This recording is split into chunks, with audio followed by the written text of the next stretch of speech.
they wrote it in the script because one that I know of. No, not well. You know about her, but not Memphis girlfriend. Which Memphis? Not Memphis. It wasn't Memphis. Nothing Memphis, No. but like before that. Before that, They still know. You know.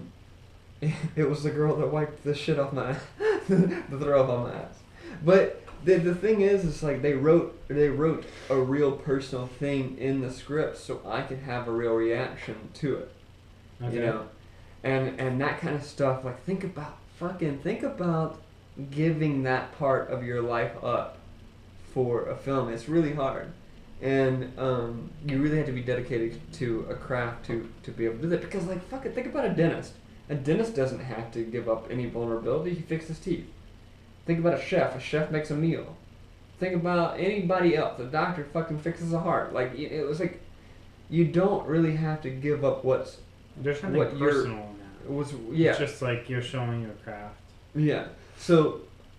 we could probably transition from here because that's really all I wanted to say about that is like how much I have to give up and how confusing it is, and sometimes the lines get blurred with the emotions because I feel a lot of the feelings that my characters feel because I have to. Because I have to.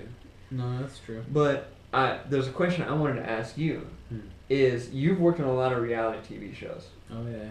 And I wanted to know like what you've experienced in reality TV because instead of emotions, there's egos. There's a lot of egos, and there's a lot of people who are putting their real lives, not just feelings from their real lives, but like actual real lives on camera in front of everyone else. That's true. What have you experienced with the way they have handled it, or like divas or? There's the thing where like you see people hook up, right? And that's kind of weird because like sometimes you know that they have people from their past or they're currently with someone. Mm-hmm. That's kind of weird. But they're technically like cheating on some people most of the time. And then there's other times where you just see genuine hookups or whatever, and that's kind of weird too. But and when I say UC, I mean UC. Wait, you're talking about these reality shows that you worked on? Yes. People are actually doing things and on camera. Oh yeah, and sometimes and there's been times where I've been on shows where people don't think that the cameras are still rolling. Okay. Oh. And sometimes people do know the cameras are still rolling. And I guess some people would want to get the kick out of that or whatever. But when I'm seeing you fucking in the shower, real time, I don't know. Oh, wow. I don't know what to think about that. So Okay. So it's like, oh. I don't think there's any genuine feelings when you're on a reality show. I think you think it's all an act. I mean I think it's all you're on a reality show. Yeah, because people, not just the reality stars, but people whenever they're on a camera, your friends even, they always do the camera version of themselves. Exactly. But these people that you have seen experience in reality shows... I've seen every single thing you could think of besides someone taking a shit on a camera. Wow. Best game Shit. So...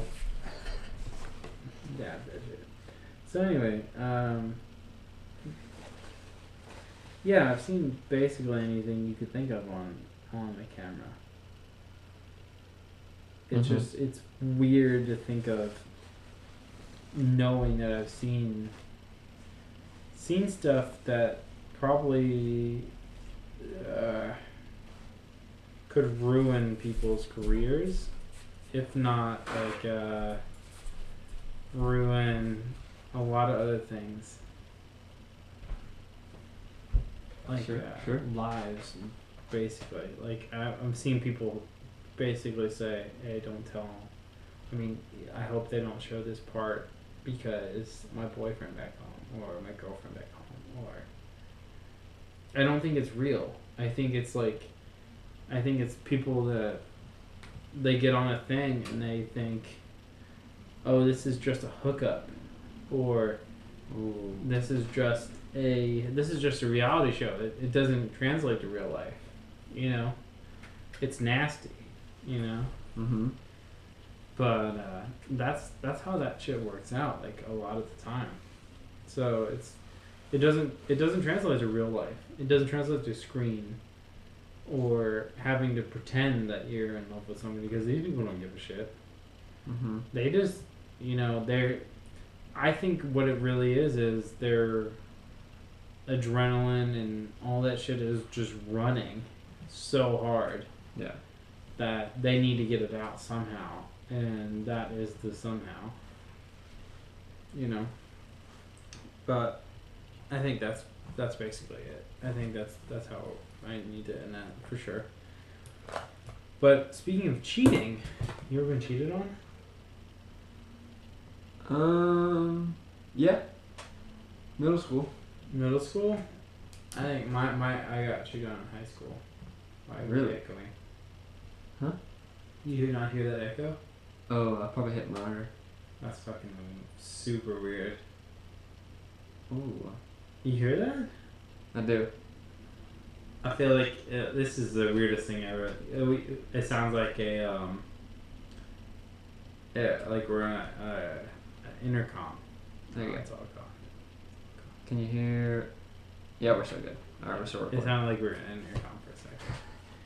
But yeah, no, I got cheated on, and I knew about it. Did you know about it? Did I know about it? I found out. I found out a After little the bit break. afterwards, but like, did you know who it was? Yeah. Yeah, I was pissed. Oh, Were you I was pissed? so sick. Oh yeah. I was pissed. Tell me about it. No, I don't want to really. You want to talk about it? I just want to say like it's fucked, and these people that are on these reality shows or whatever, they should probably think about that more before they go and wet their whistle with some fucking rando on my TV.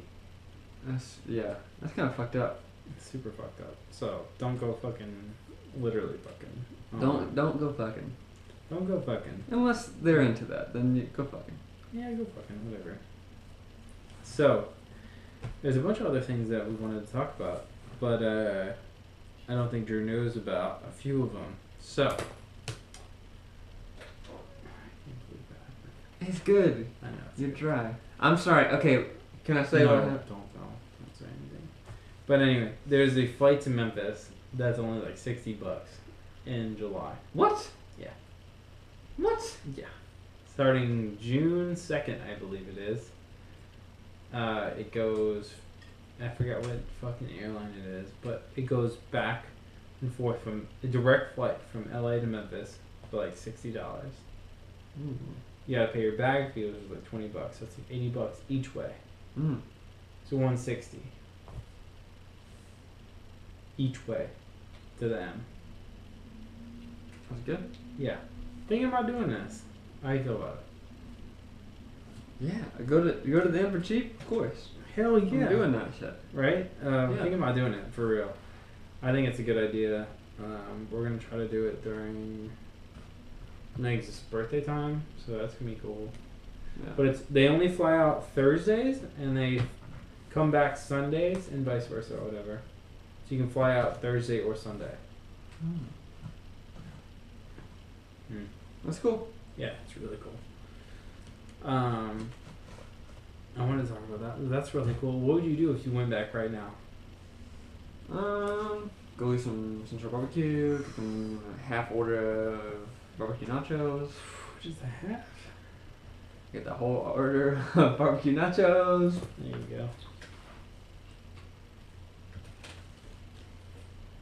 go. Alright, so that is one thing that we want to talk about, but I forget what the fucking... Here, I'm gonna pull up the the thing real quick. I got it in a text with my homie. Just so Drew knew this. What do you? Yeah, what is this? You said something. Brad told you about this. No, my boy Adam told me about it. Adam. Yeah. My boy Adam told me about it, and it sounds dope. It's like a Allegiant Airlines. Oh yeah, I know about Allegiant. Okay, so Allegiant Airlines is doing seasonal nonstop flights from Memphis to Destin, Wall Beach, Florida, and LAX. Both of these flights will run 2 times per week. Tickets are on sale. $29 from Memphis to Destin, $59 each way between Memphis and LA. The Memphis and Destin flight launches May 27th and will run on Fridays and Mondays. And the Memphis to LAX flights launch on June 2nd and will run on Thursdays and Sundays. Both flights will end in the middle of August unless strong demand leads to ongoing service. Yeah. And there's, baggage fees and shit, but that's fucking dope. You can't get a $59 flight back to the M for anything. Yeah. So we are actively thinking about that. I might have to go back to the M real quick. We're seriously thinking about going back for Meg's birthday. Nice. Speaking of things coming up, okay, that was just the quick one, but what is up with this? You just got a limp dick mic just now. Your boy falling apart. Really bad over here. Let me just cool out real quick. Oh shit. Let me just figure out what's going on. Bro, we are not foreign to technical difficulties. Hornible's gonna be hitting us hard. They be hitting us real hard. Technical difficulties. I'll ask you, what's the deal with What? Fuck, I had it in my brain. We moving on? I forget. Yeah. We're gonna move on. Let's just move on. Yeah, it's terrible. Let me drink another beer so I can get over this. Oh damn. Bro, where are you? Oh, Pat, this is the first time in the history of Quick Sixer where Pat is slow behind Drew, who has torn up his motherfucking beers. Stand by. So, this is what's going to happen. We are going to transition. Let me put them tide codes on this up.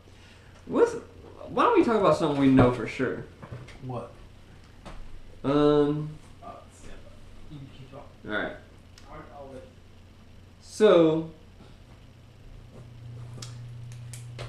back in 2012, this is a very abrupt transition, but back in 2012, this is when I was deciding whether or not I should move to LA.